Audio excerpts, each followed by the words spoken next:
मनोरथाः करोतु मम कल्याणं हरिर्हयमुखाभिधः गुरुश्च मध्वनामा मे वरदोऽस्तु निरन्तरं नित्यं हयग्रीवपदारविन्दे संसक्तबुद्धिं स्वपदारविन्दं दुर्वादिदर्पद्विपदारविद्धं तं श्रीनिवासार्यगुरुं नमामि. ಇದು ಹಾಕಿಸ್ಬಿಡ್ರಿ.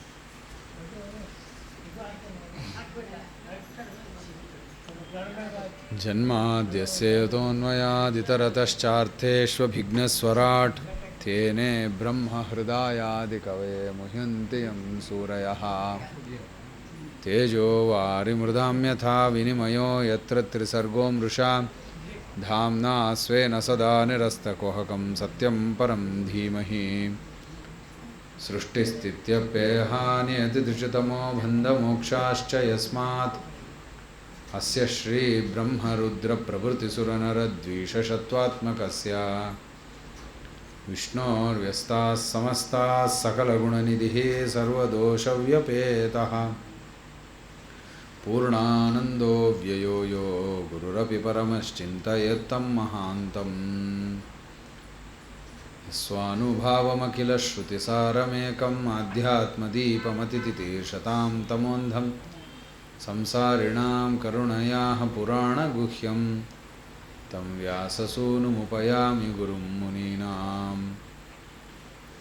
स्वस्त्यस्तु अशेषसन्मङ्गलानि भवन्तु. श्लोकैकश्रवणपठनमात्रेण वक्षुश्च श्रोतॄणां निखिलकलिकृतकल्मषापनोदनपुटतरे धर्माद्यस्य किलपुरुषार्थसाधिनीभूते श्रीमहामुनिवेदव्यासकृते श्रीमद्भागवते अद्य कथाप्रारम्भे सति किञ्चित् पूर्वकथानुवादः. ಧರ್ಮರಾಜ ನಾರದರನ್ನು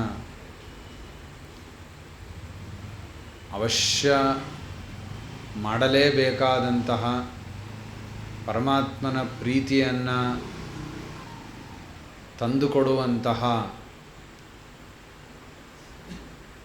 ವರ್ಣಾಶ್ರಮೋಚಿತವಾದಂತಹ ಧರ್ಮಗಳ ವಿಚಾರದಲ್ಲಿ ಪ್ರಶ್ನೆಯನ್ನು ಮಾಡ್ತಾನೆ. ಯಾವ ಒಂದು ಧರ್ಮ ಅನ್ನೋದು ಮುಂದೆ ನಾರದರು ಅದನ್ನೇ ಹೇಳ್ತಾರೆ. ನೃಣಾಮಯಂ ಪರೋ ಧರ್ಮ ಸರ್ವೇಷಾಂ ಸಮುದಾಹೃತಃ. ಸ್ವಲ್ಪ ತುಂಬ ಜಾಸ್ತಿ ಆಗೋಯ್ತು. ಒಂಚೂರು ಸಣ್ಣ ಮಾಡಿರಿ, ಹಾಂ ಒಂಚೂರು ಸಣ್ಣ ಮಾಡಿರಿ. ತುಂಬ ಅದು ಏಕೋ ಹೊಡಿತಾ ಇದೆ.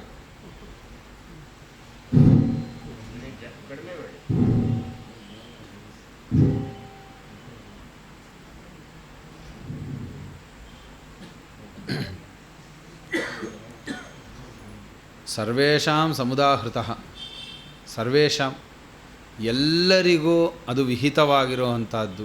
ಅಂದರೆ ಒಂದು ರೀತಿ ಕಂಪಲ್ಸರಿ ಮಾಡಿರುವಂತಹ ಧರ್ಮ. ಪರಮಾತ್ಮನ ಒಂದು ಅನುಗ್ರಹ ಬೇಕು ಅಂತಂದರೆ ಅವಶ್ಯವಾಗಿ ಈ ಧರ್ಮಗಳನ್ನು ಅನುಷ್ಠಾನ ಮಾಡಲೇಬೇಕು. ನಮಗೆ ಬೇರೆ ಯಾವುದೋ ಆಪ್ಷನ್ ಇಲ್ಲ.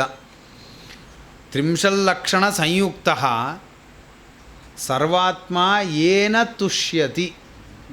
ಇದು ಅನುಷ್ಠಾನ ಮಾಡೋದ್ರಿಂದ ಅಷ್ಟೇ ಪರಮಾತ್ಮ ತುಷ್ಯತಿ, ಸಂತುಷ್ಟನಾಗೋದು ಹೊರತು ಬೇರೆ ಇನ್ಯಾವುದು ಮಾರ್ಗ ಇಲ್ಲ. ಆದ್ದರಿಂದ ಅವಶ್ಯವಾಗಿ ಈ ಒಂದು ಧರ್ಮಾನುಷ್ಠಾನವನ್ನು ಮಾಡಲೇಬೇಕು ಎಲ್ಲರೂ ಅಂತ ಪರಮಾತ್ಮನ ಒಂದು ಆದೇಶ. ಅದರಂತೆ ಸತ್ಯ, ದಯಾ, ತಪ, ಶೌಚ, ತಿತಿಕ್ಷಾ ಇವೆಲ್ಲ ಇಷ್ಟು ಭಗವಂತನ ಸಂತೋಷಕ್ಕೆ ಕಾರಣವಾಗುವಂತಹ ಧರ್ಮಗಳು ಅಂತ ನಿರೂಪಣೆ ಮಾಡಿತ್ತು. ಇದಾದ ಮೇಲೆ ಶಮ ಅಂತ. ಶಮ ಅಂತಂದರೆ ಶಮೋ ಮನ್ನಿಷ್ಠತಾ ಬುದ್ಧಿ, ದಮ ಇಂದ್ರಿಯ ನಿಗ್ರಹ ಅಂತ ಪ್ರಸಿದ್ಧವಾದ ವಿಷಯ. ಶಮ ಅಂತಂದರೆ ಮನ್ನಿಷ್ಠತಾ ಬುದ್ಧಿ, ಯಾವಾಗಲೂ ಮನಸ್ಸನ್ನು ನನ್ನಲ್ಲೇ ಇಡೋದು ಏನಿದೆಯಲ್ಲ, ಇದನ್ನು ಶಮ ಅಂತ ಕರೀತಾರೆ. ಯಾವ ಕಾರ್ಯ ಮಾಡ್ತಾ ಇದ್ದಾಗಲೂ ಸರಿ, ಏನು ವ್ಯಾಪಾರ ಮಾಡಬೇಕಾದರೂ ಸರಿ, ಇದು ಪರಮಾತ್ಮನ ಪೂಜಾರೂಪವಾದಂಥದ್ದು ಅಂತ ಅನುಷ್ಠಾನ ಮಾಡ್ತಾ, ಅದನ್ನು ಅನುಸಂಧಾನ ಮಾಡ್ತಾ ಆ ಕರ್ಮಗಳನ್ನು ಮಾಡೋದೇನಿದೆ ಇದನ್ನು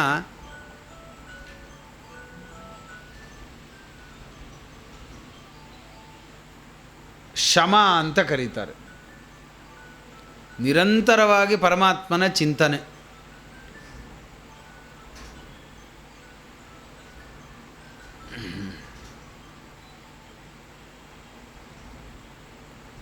ದಮಃ, ದಮ ಇಂದ್ರಿಯ ನಿಗ್ರಹ, ಎಲ್ಲ ಇಂದ್ರಿಯಗಳನ್ನು ನಿಗ್ರಹ ಮಾಡೋದು. ಏನು ನಿಗ್ರಹ ಮಾಡೋದು ಅಂದರೆ, ಇಂದ್ರಿಯ ನಿಗ್ರಹ ಅಂತಂದರೆ ಸಾರೋದ್ಧಾರದಲ್ಲಿ ಅದನ್ನು ನಿರೂಪಣೆ ಮಾಡ್ತಾ ಹೋಗ್ತಾರೆ. ಈಗ ದೃಷ್ಟಾಂತಕ್ಕೆ ನಾಲಿಗೆಯನ್ನು ನಿಗ್ರಹ ಮಾಡೋದು ಅಂತ ಇದೇ ನಾರದರು ಒಂದು ಪ್ರಸಂಗದಲ್ಲಿ ಹೇಳ್ತಾರೆ. ಎಲ್ಲ ಇಂದ್ರಿಯಗಳನ್ನು ನಿಗ್ರಹ ಮಾಡಬಹುದು, ಈ ನಾಲಿಗೆ ಉಪಸ್ಥ ಇಂದ್ರಿಯ ಎರಡಿದೆ ಅಲ್ಲ, ಈ ಎರಡನ್ನು ನಿಗ್ರಹ ಮಾಡಿಬಿಟ್ರೆ ಅವನು ತಕ್ಷಣ ಮೋಕ್ಷಕ್ಕೆ ಹೋಗ್ಬಿಡ್ತಾನೆ ಅಂತ. ಇವೆರಡನ್ನು ನಿಗ್ರಹ ಮಾಡೋದು ಬಹಳ ಕಷ್ಟ ಸಾಧ್ಯ. ಅದರಲ್ಲೂ ವಿಶೇಷತಃ ಈ ನಾಲಿಗೆ ಇದೆ ಅಲ್ಲ, ಎಲ್ಲದಕ್ಕೂ ಪ್ರಧಾನ ಕಾರಣ ನಾಲಿಗೆ. ಅದನ್ನು ನಿಗ್ರಹ ಮಾಡೋದು ಅನ್ನೋದು ಒಂದು ಸುಮ್ಮನೆ ದೃಷ್ಟಾಂತಕ್ಕೆ ಯೋಚನೆ ಮಾಡೋಣ. ಏನು ನಾಲಿಗೆಯನ್ನು ನಿಗ್ರಹ ಮಾಡೋದು ಅಂದರೆ ಏನು? ಅದಕ್ಕೆ ಒಂದು ಉಪಾಯವನ್ನು ಹೇಳಿಕೊಟ್ರು. ಏನೇ ತಿಂತೀವೋ ಅದು ಹರಿನಿವೇದಿತವಾದ ಪ್ರಸಾದವನ್ನು ಮಾತ್ರ ತಿಂತೀವಿ ಅಂತ. ಇದು ಒಂದು ನಿಗ್ರಹ. ಇದು ಒಂದು ನಿಗ್ರಹ. ಹರಿನಿವೇದಿತವಾಗದೇ ಇರೋದನ್ನು ಏನನ್ನೂ ತಿನ್ನೋದಿಲ್ಲ. ನಾವು ಏನು ತಿಂತೀವೋ ಎಲ್ಲವನ್ನು ನಿವೇದನೆ ಮಾಡೇ ತಿಂತೀವಿ. ಅದಕ್ಕೇ ದೇವರ ನೈವೇದ್ಯಕ್ಕೆ ಎಲ್ಲ ಮಾಡಿದ್ದೆಲ್ಲ ತೊಗೊಂಬಂದು ಇಡಬೇಕಂತೆ. ಬರೀ ಅನ್ನ ಮಾಡಿ ದೇವ್ರ ನೈವೇದ್ಯಕ್ಕೆ ಇಡೋದು, ಆ ಕಡೆ ಹುಳಿ ಸಾರು ಪಾಯಸ ನಾವು ಮಾಡ್ಕೊಂಡು ತಿನ್ನೋದಲ್ಲ. ಅದು ಏನೇನು ನಾವು ಊಟ ಮಾಡ್ತೀವೋ ಎಲ್ಲವನ್ನು ದೇವರಿಗೆ ನೈವೇದ್ಯ ಇಡಬೇಕು. ನೈವೇದ್ಯ ಪ್ರಕ್ರಿಯೆ, ನೈವೇದ್ಯ ಪ್ರಕರಣ ಸುಳಾದಿ ಅಂತಲೇ ವಿಜಯದಾಸರು ಒಂದು ಬರೆದಿದ್ದಾರೆ. 3 ಸುಳಾದಿ ಇದೆ ಒಟ್ಟದು, ನೈವೇದ್ಯ ಸುಳಾದಿ ಅಂತ. ಆ ಸುಳಾದಿಗಳಲ್ಲಿ ಹೇಳ್ತಾರೆ ಏನೇನು ಅಡುಗೆ ದಿನ ದೇವರಿಗೆ ಆಗಬೇಕು ಅಂತ. ನಮಗೇನು ಬೇಕೋ ಅದನ್ನು ಮಾಡಿ ದೇವ್ರ ನೈವೇದ್ಯಕ್ಕೆ ಇಡೋದಲ್ಲ. ದೇವರ ನೈವೇದ್ಯಕ್ಕೆ ಇಷ್ಟು ಅಡುಗೆ ಆಗಬೇಕು ದಿನ. ಅದು ದೇವರಿಗೆ, ಅದು ನಾವು ಮಾಡೋದು ದೇವರಿಗೆ ನೈವೇದ್ಯ.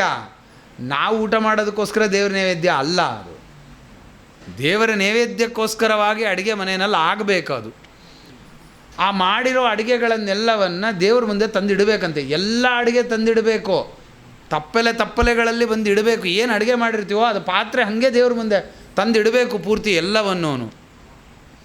ದಿಕ್ಕು ಹೇಳ್ತಾರೆ, ಯಾವ್ಯಾವ ದಿಕ್ಕಲ್ಲಿ ಯಾವ್ಯಾವ ಪದಾರ್ಥ ಇಡಬೇಕು ಅಂತ. ಮಧ್ಯದಲ್ಲಿ ತಟ್ಟೆ, ದೇವರ ನೈವೇದ್ಯಕ್ಕೊಂದು ತಟ್ಟೆ. ಬರೀ ಪಾತ್ರೆಯಲ್ಲೇ ನೈವೇದ್ಯ ಮಾಡಬಾರ್ದು, ಒಂದು ತಟ್ಟೆ ಇಡಬೇಕು. ತಟ್ಟೆಯಲ್ಲಿ ಎಲ್ಲ ಬಡಿಸಿರಬೇಕು. ಆ ಏನೇನು ಬಡಿಸೋ ಕ್ರಮ ಇದೆ, ಯಾವ್ಯಾವ ದಿಕ್ಕಲ್ಲಿ ಯಾವ್ಯಾವ್ದು ಬಡಿಸ್ಬೇಕು ಅದು ಹಾಗೆ ಬಡಿಸ್ಬೇಕು. ಅದೇ ಸಂಪ್ರದಾಯ ನಮ್ಮಲ್ಲಿ. ಎಲೆಯಲ್ಲಿ ಬಡಿಸೋದು ಅಂತಿದೆಯಲ್ಲ, ಅಲ್ಲಲ್ಲಲ್ಲೇ ಅದನ್ನು ಬಡಿಸ್ಬೇಕು. ಅದನ್ನೆಲ್ಲ ಹಂಗೆ ಬಡಿಸಿ ತಟ್ಟೆಯಲ್ಲಿ, ಅದರ ಸುತ್ತೂರ್ಲದಲ್ಲಿ ಈಶಾನ್ಯದಲ್ಲಿ ಇದು ಭಕ್ಷ್ಯಗಳನ್ನು ಇಟ್ಟು, ಆಗ್ನೇಯದಲ್ಲಿ ಸೂಪಾದಿಗಳನ್ನು ಇಟ್ಟು, ಈ ಕಡೆ ನೈಋತ್ಯದಲ್ಲಿ ಅನ್ನವನ್ನು ಇಟ್ಟು, ಅದರ ಪಕ್ಕದಲ್ಲಿ ಪರಮಾನ್ನವನ್ನು ಇಟ್ಟು, ಈ ಬೇರೆ ಇನ್ನು ಪಲ್ಯ ಗಿಲ್ಯ ಇವೆಲ್ಲವನ್ನು ಇದರ ಮಧ್ಯ ಜಾಗಗಳಲ್ಲಿ ಇಟ್ಟು, ಅದಕ್ಕೆ ದೇವರಲ್ಲಿ ಅಲ್ಲಿ ಸನ್ನಿಧಾನವನ್ನು, ಪರಮಾತ್ಮನ ಚಿಂತನೆಯನ್ನು ಮಾಡಿ, ಆ ಪದಾರ್ಥಗಳಲ್ಲಿರುವ ಪರಮಾತ್ಮನ ರೂಪಗಳನ್ನು ಆಲೋಚನೆ ಮಾಡಿ, ಆ ರೂಪಗಳಿಗೂ ಪರಮಾತ್ಮನಿಗೂ ಐಕ್ಯವನ್ನು ಚಿಂತನೆ ಮಾಡಿ. ಇಷ್ಟೇ ಅಲ್ಲ, ಹಾಲು ಮೊಸರು ತುಪ್ಪ ಅದೊಂದು ಸಪ್ರೇಟಾಗಿ ಇಡಬೇಕು. ಒಂದು ಪಾತ್ರೆಯಲ್ಲಿ ನೀರು ಎಲ್ಲ ಪ್ರತ್ಯೇಕ ಇಡಬೇಕು. ಈ ಎಲ್ಲ ಇಟ್ಟು ದೇವರಿಗೆ ನೈವೇದ್ಯ ಮಾಡಿ, ಉಪ್ಪು ಕೂಡ ಬಡಿಸಿರ್ಬೇಕಂತೆ ಎಲೆಯಲ್ಲಿ.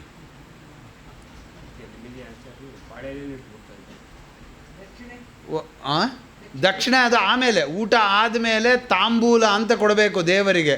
ಅಲ್ಲಿ ವಿಳ್ಳೆದೆಲೆ, ಅದಕ್ಕೆ ವಿಳ್ಳೆದೆಲೆಗೆ ಸುಣ್ಣ ಹಚ್ಚಿಟ್ಟಿರಬೇಕು. ವಿಳ್ಳೆದೆಲೆಗೆ ಸುಣ್ಣ ಹಚ್ಚಿ ಅದರಲ್ಲಿ ಅಡಿಕೆ ಇಟ್ಟಿರಬೇಕು. ಅದನ್ನು ತಾಂಬೂಲ ಅಂತ ಊಟ ಆದಮೇಲೆ ದೇವರಿಗೆ ಅದು ರಮಾದೇವಿ ಮಡಿಸಿ ಕೊಡ್ತಾ ಇದ್ದಾಳೆ ಅಂತ ಅನುಸಂಧಾನ ಮಾಡಿಕೊಂಡು ಆ ತಾಂಬೂಲವನ್ನು ದೇವರಿಗೆ ಕೊಡಬೇಕು. ತಾಂಬೂಲ ಕೊಟ್ಟ ಮೇಲೆ ಸುವರ್ಣ ಪುಷ್ಪ ದಕ್ಷಿಣ ಅಂತ ಒಂದು, ಆವಾಗ ದಕ್ಷಿಣೆ ಇಡಬೇಕು. ಒಂದು ಬೇರೆ ಪ್ರತ್ಯೇಕ ಅದು. ಸುವರ್ಣ ಪುಷ್ಪ ದಕ್ಷಿಣ ಸಮರ್ಪಯಾಮಿ ಅಂತ ಒಂದು ಇದು ಕೊಡೋದು. ಇದು ನೈವೇದ್ಯದ ಒಂದು ಪ್ರಕ್ರಿಯಾ ವಿಶೇಷ. ಇದು ಒಂದು ಇಂದ್ರಿಯ ನಿಗ್ರಹ.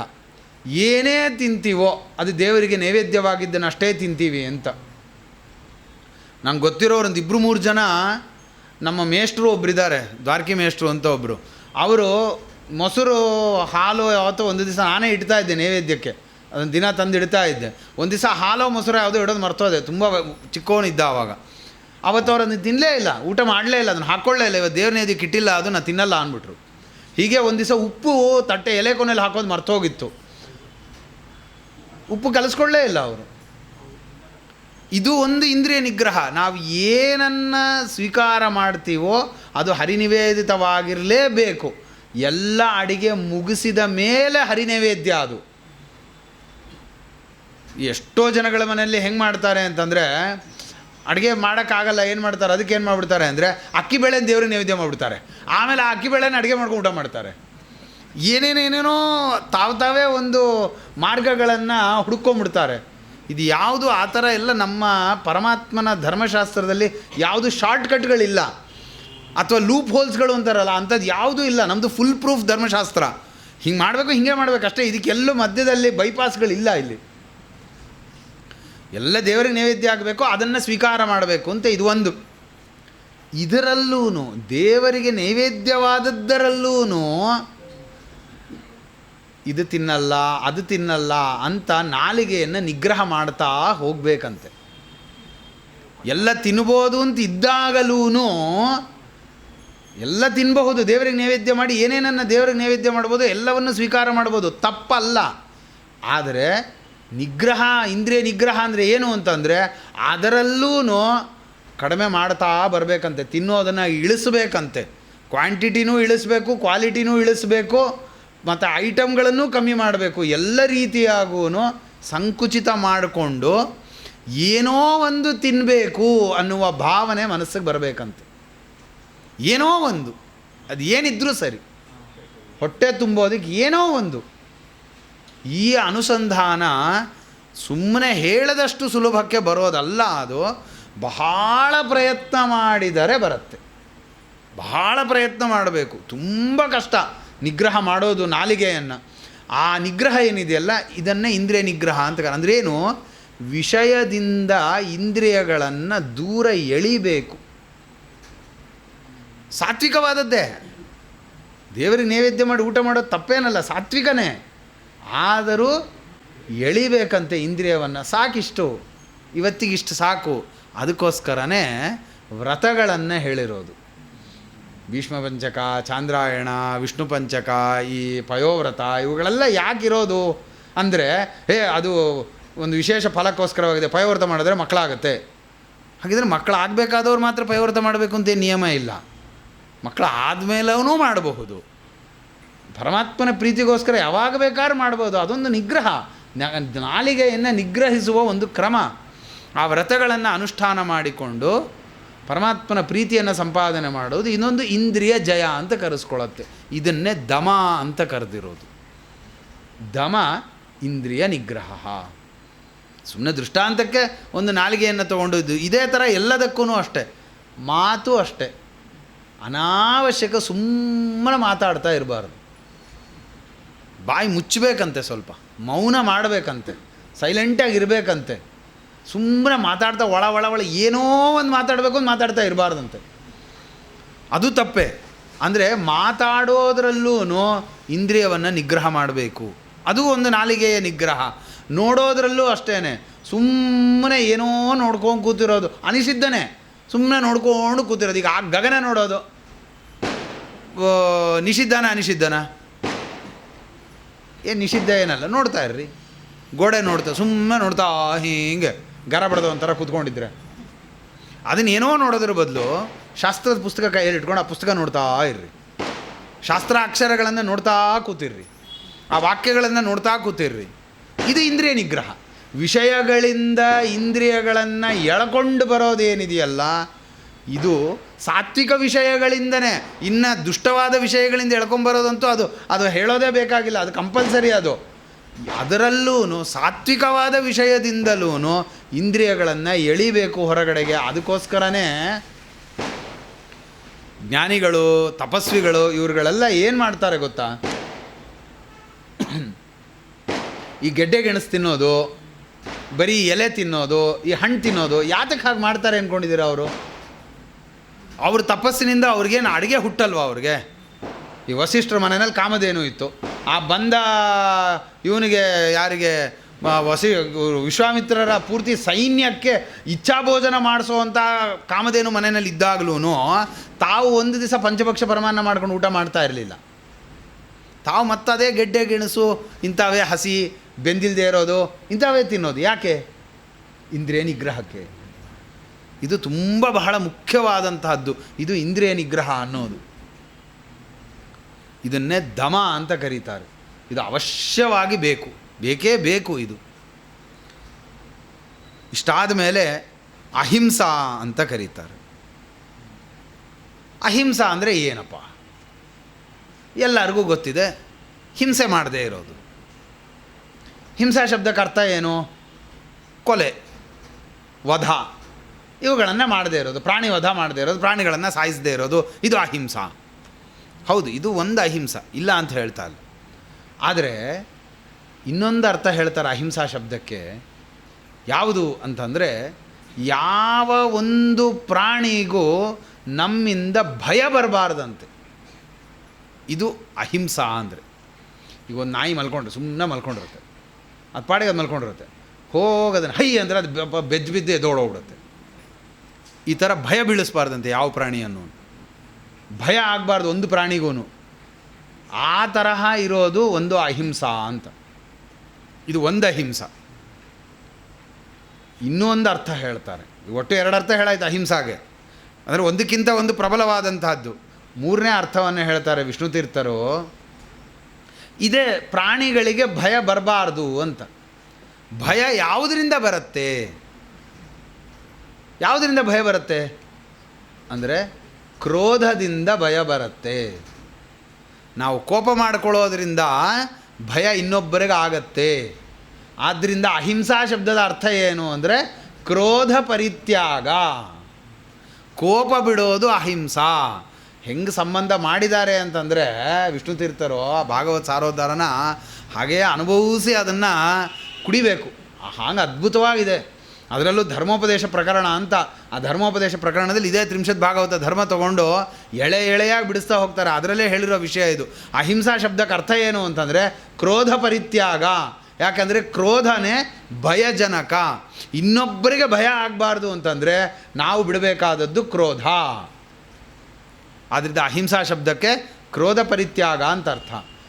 ಈ ಕ್ರೋಧ ಇರೋದರಿಂದ ತಾನೇ ಇನ್ನೊಬ್ಬರಿಗೆ ಭಯ ಉಂಟಾಗತ್ತೆ, ಇನ್ನೊಬ್ಬರ ಸಂಹಾರಾದಿಗಳಾಗತ್ತೆ. ಆದ್ದರಿಂದ ಇವೆರಡು ಏನಾಗೋಯ್ತು, ಅದರಲ್ಲೇ ಅಂತರ್ಭೂತ ಆಗೋಯ್ತು. ಕೋಪ ಇರೋದ್ರಿಂದ ತಾನೇ ಅವೆಲ್ಲ ಆಗುತ್ತೆ, ಸಾಯಿಸೋದು, ಹೊಡೆಯೋದು, ಇದೆಲ್ಲ ಯಾಕೆ?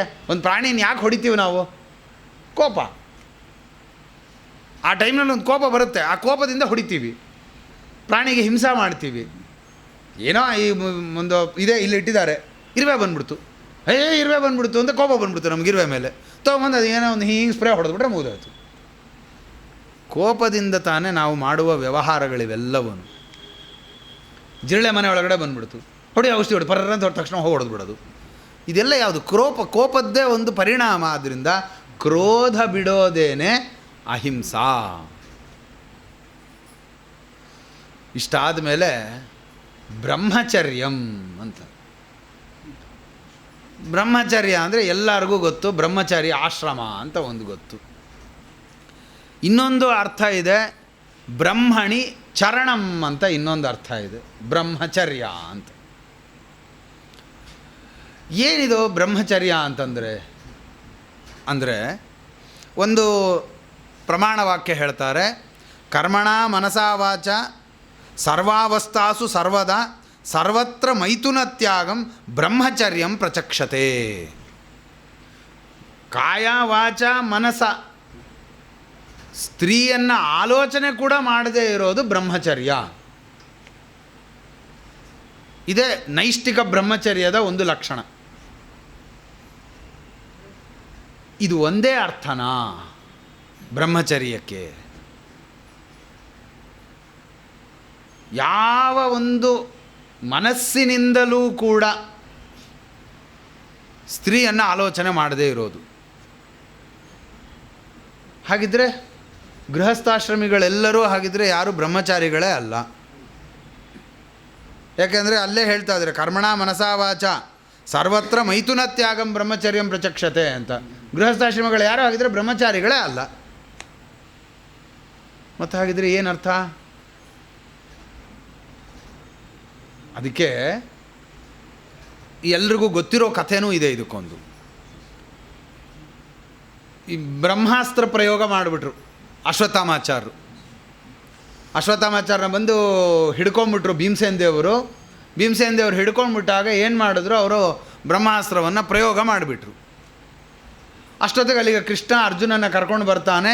ಈ ಬ್ರಹ್ಮಾಸ್ತ್ರಕ್ಕೆ ಪ್ರತ್ಯಸ್ತ್ರ ಬೇರೆ ಯಾವುದೂ ಇಲ್ಲ, ಆದ್ದರಿಂದ ನೀನೇ ನೀನು ಬ್ರಹ್ಮಾಸ್ತ್ರ ಪ್ರಯೋಗ ಮಾಡು ಅಂತ ದೇವರು ಆದೇಶ ಮಾಡ್ದ.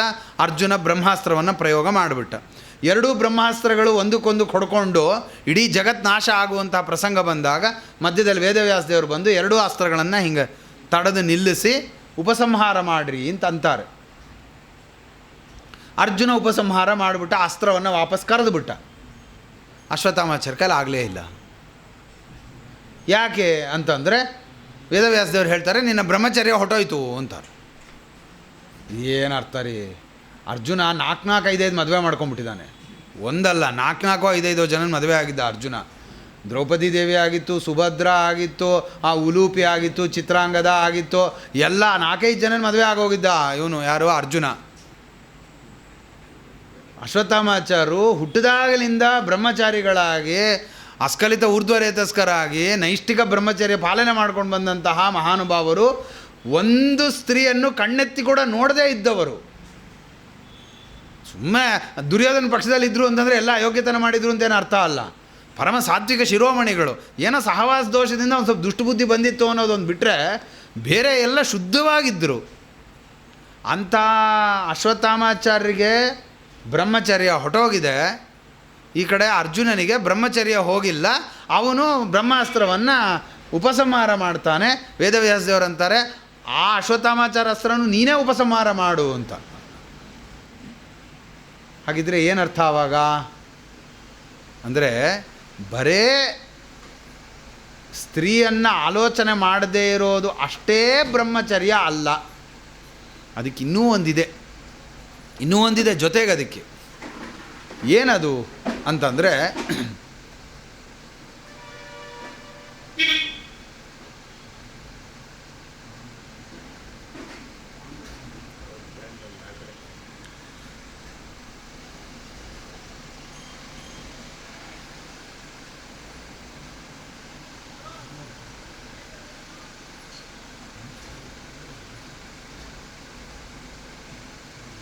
ಏನು ಆ ಬ್ರಹ್ಮಚರ್ಯದ ಪರಮ ಮೂಲ ಉದ್ದೇಶ ಏನು ಹಾಗಿದ್ರೆ ಬ್ರಹ್ಮಚರ್ಯದ್ದು ಅಂದರೆ, ಗೃಹಸ್ಥಾಶ್ರಮಿಗಳಿಗೆ ಹೇಗೆ ಸ್ತ್ರೀಯರಿಗೆ ಪಾತಿವ್ರತ್ಯ ಅನ್ನೋದಿರುತ್ತೋ ಹಾಗೆ ಗಂಡಸರಿಗೆ ಪತ್ನಿವ್ರತತ್ವ ಅನ್ನೋದು ಒಂದು ಬ್ರಹ್ಮಚರ್ಯ. ಅದು ಒಂದು ಬ್ರಹ್ಮಚರ್ಯ. ಅರ್ಜುನನಿಗೆ ಅದಿತ್ತು. ಸ್ವಸ್ತ್ರೀ ವ್ರತತ್ವ ಅನ್ನೋದು ಅರ್ಜುನನಲ್ಲಿತ್ತು. ಆದ್ದರಿಂದ ಅವನು ಬ್ರಹ್ಮಚಾರಿಯಾಗಿದ್ದ. ಇದು ಒಂದು ಅಂಶ. ಪರಮ ಮುಖ್ಯವಾದದ್ದು ಯಾವುದು ಅಂತಂದರೆ, ಎಲ್ಲ ಇಂದ್ರಿಯಗಳನ್ನು ಬ್ರಹ್ಮಣಿ ಚರಣಂ, ಎಲ್ಲ ಇಂದ್ರಿಯಗಳನ್ನು ಪರಮಾತ್ಮನ ಪರವಾಗಿ ತಿರುಗಿಸಿ ಇಡೋದು, ಎಲ್ಲ ಇಂದ್ರಿಯಗಳನ್ನು ಪರಮಾತ್ಮನ ಕಡೆ ಕೊಂಡೊಯ್ಯೋದನ್ನು ಬ್ರಹ್ಮಚರ್ಯ ಅಂತ ಕರೀತಾರೆ. ಇದು ಏನಾಗೋಯ್ತು? ಅಶ್ವತ್ಥಾಮಾಚಾರ್ಯರಿಗೆ ಹೊಟ್ಟೋಯ್ತು. ಅದಕ್ಕೆ ಬ್ರಹ್ಮಚರ್ಯ ಹೋಗಿದ್ದು ಅಶ್ವತ್ಥಾಮಾಚಾರ್ಯರಿಗೆ. ಅವನು ದುರ್ಯೋಧನ ಬಂದು ಸಾಯ್ತಾ ಇದ್ದಾನೆ. ಸಾಯ್ತಾ ಇರಬೇಕಾದ್ರೆ ಅಶ್ವತ್ಥಾಮಾಚಾರ್ಯ ತಲೆ ಮೇಲೆ ಒಂದು ಹಿಡಿ ಮಣ್ಣು ಹಾಕ್ಬಿಟ್ಟು, ನಿನ್ನನ್ನು ನಾನು ಅಭಿಷೇಕ ಮಾಡಿದ್ದೀನಿ, ನೀನು ನನ್ನ ಹೆಂಡತಿಯಲ್ಲಿ ನಿಯೋಗ ಪದ್ಧತಿಯಿಂದ ಮಕ್ಕಳನ್ನು ಪಡಿ, ನನ್ನ ಸಂತತಿಯನ್ನು ಮುಂದುವರಿಸು, ಎಲ್ಲ ಪಾಂಡವರ ಸಂತತಿಯನ್ನು ನೀನು ನಾಶ ಮಾಡಿಬಿಡು ಅಂತ. ಇದು ತಪ್ಪು ಅಂತ ಹೇಳದೆ ಸುಮ್ಮನೆ ಕೂತ್ಕೊಂಡಿದ್ರಲ್ಲ. ಪಾಂಡವರ ಮಕ್ಕಳನ್ನೆಲ್ಲ ಕೊಂದು ಬಿಡಬೇಕು, ಪಾಂಡವರ ಸಂತತಿಯನ್ನೆಲ್ಲ ನಾಶ ಮಾಡಿಬಿಡಬೇಕು ಅಂತ ಪರಮಾತ್ಮನಿಗೆ ಅಭಿಮತರಾದ ಪಾಂಡವರ ಒಂದು ಧ್ವಂಸ ಅಥವಾ ನಾಶವನ್ನು ಅದನ್ನು ನಿಷೇಧ ಮಾಡದೆ ಒಪ್ಕೊಂಡ್ಬಿಟ್ರಲ್ಲ, ಅದಕ್ಕೆ ಬ್ರಹ್ಮಚರ್ಯ ಹೋಗ್ಬಿಡ್ತು. ಪರಮಾತ್ಮನಿಗೆ ವಿರುದ್ಧವಾಗಿ ಆಲೋಚನೆ ಮಾಡಿದ್ದರಿಂದ ಅಶ್ವತ್ಥಾಮಾಚಾರ್ಯರ ಬ್ರಹ್ಮಚರ್ಯ ಹೋಗ್ಬಿಡ್ತು. ಮತ್ತಿಷ್ಟೇ ಅಲ್ಲದೆ ನನ್ನ ಹೆಂಡತಿಯಲ್ಲಿ ನೀವು ಮಕ್ಕಳನ್ನು ಪಡಿ ಅಂತಂದಾಗ ಇಲ್ಲ, ಅದಕ್ಕೆ ಕೆಲವೊಂದು ಕ್ರಮಗಳಿದೆ. ಹಾಗೆಲ್ಲ ಸುಮ್ಮನೆ ಎಲ್ಲರೂ ಇಷ್ಟ ಬಂದಂಗೆಲ್ಲ ನಿಯೋಗ ಪದ್ಧತಿಯನ್ನೆಲ್ಲ ಪ್ರಯೋಗ ಮಾಡಲಿಕ್ಕೆ ಆಗೋದಿಲ್ಲ. ಹಾಗೆ ನಮಗಿಷ್ಟ ಬಂತು ಅಂತ ನಿಯೋಗ ಪದ್ಧತಿ ಮಾಡೋ ಹಾಗಿಲ್ಲ. ಅದಕ್ಕೆ ದೊಡ್ಡವರ ಆದೇಶ ಆಗಬೇಕು. ಅದಕ್ಕೆ ವೇದವ್ಯಾಸ ದೇವರು ಬಂದು ಮಾಡಿಕೊಟ್ಟದ್ದು ನಿಯೋಗ ಪದ್ಧತಿ ಅಂತ. ಸಾಕ್ಷಾತ್ ಪರಮಾತ್ಮ ಬಂದು ಮಾಡಿದ್ರಿಂದ ಅದು ಊರ್ಜಿತ ಆಗಿದ್ದು. ಹಾಗೆ ನಿಯೋಗ ಪದ್ಧತಿ ಮಾಡಬೇಕಾದ್ರೆ ಯಾರಂದ್ರೆ ಅವ್ರು ಮಾಡೋ ಹಾಗಿಲ್ಲ. ಇದೆಲ್ಲ ಆಗಲ್ಲ ಅನ್ಬೇಕಾಗಿತ್ತು ಅವ್ರು ಅಶ್ವತ್ಥಾಮಾಚಾರು. ಬಾಯಿ ಮುಚ್ಕೊಂಡು ಸುಮ್ಮನೆ ಕೂತ್ಕೊಂಡ್ರಲ್ಲ, ಹೋಯಿತು ಬ್ರಹ್ಮಚರ್ಯ. ಆದ್ದರಿಂದ ಪರಮಾತ್ಮನಿಗೆ ವಿರುದ್ಧವಾದ, ಧರ್ಮಕ್ಕೆ ವಿರುದ್ಧವಾಗಿ ಯಾವಾಗ ನಮ್ಮ ಇಂದ್ರಿಯಗಳು ಪ್ರವೃತ್ತವಾಗತ್ತೋ ಆವಾಗ ಬ್ರಹ್ಮಚರ್ಯ ಹೋಯಿತು ಅಂತ ಅರ್ಥ. ಆದ್ದರಿಂದ ಧರ್ಮದ ರೀತಿಯಲ್ಲಿ ಇಂದ್ರಿಯಗಳನ್ನು ಪರಮಾತ್ಮನ ಕಡೆಗೆ ತಗೊಂಡು ಹೋಗೋದೇನೆ ಅದು ಬ್ರಹ್ಮಚರ್ಯ ಅಂದರೆ. ಇದು ತುಂಬ ಮುಖ್ಯವಾದಂತಹದ್ದು. ಬ್ರಹ್ಮಚರ್ಯಂ ಬೇಕದು, ಅವಶ್ಯ ಬೇಕು. ಮತ್ತು ತ್ಯಾಗ. ತ್ಯಾಗ ತ್ಯಾಗ ಅಂದ್ರೇನು? ಬಿಡೋದು. ಬಿಡೋದು ಅಂದರೆ ಏನು? ಏನಿದೆಯೋ ಅದನ್ನು ಬಿಟ್ಬಿಡೋದಲ್ಲ. ತ್ಯಾಗ ಶಬ್ದದ ಅರ್ಥ ಏನು ಅಂತಂದರೆ, ಯಾವುದು ನಮಗೆ ಬರಬೇಕಾದದ್ದಿದೆಯೋ, ಬರಬೇಕಿದೆಯೋ ಆ ಬರೋದನ್ನು ಬಿಡೋದು ತ್ಯಾಗ ಅಂತ ಕರೆಸ್ಕೊಳ್ತಾರೆ. ಏನು ಹಾಗಿದ್ರೆ ಬರೋದನ್ನು ಬಿಡೋದು ಅಂದರೆ ಏನರ್ಥ ಅಂದರೆ, ಕರ್ಮ ಫಲವನ್ನು ಬಿಡೋದೇ ತ್ಯಾಗ. ಏನೇ ಕರ್ಮ ಮಾಡ್ತಿರ್ತೀವಲ್ಲ ಅದರ ಫಲ ಏನು ಬರ್ತಾ ಇರತ್ತಲ್ಲ, ಬರಬೇಕಾಗಿರತ್ತಲ್ಲ, ಆ ಬರೋದನ್ನು ಬೇಡ, ಇದು ಪರಮಾತ್ಮನಿಗೆ ಅರ್ಪಿತವಾಗಲಿ ಅಂತ ಪರಮಾತ್ಮನಿಗೆ ಒಪ್ಪಿಸೋದೇನಿದೆಯಲ್ಲ ಇದನ್ನು ತ್ಯಾಗ ಅಂತ ಕರೀತಾರೆ.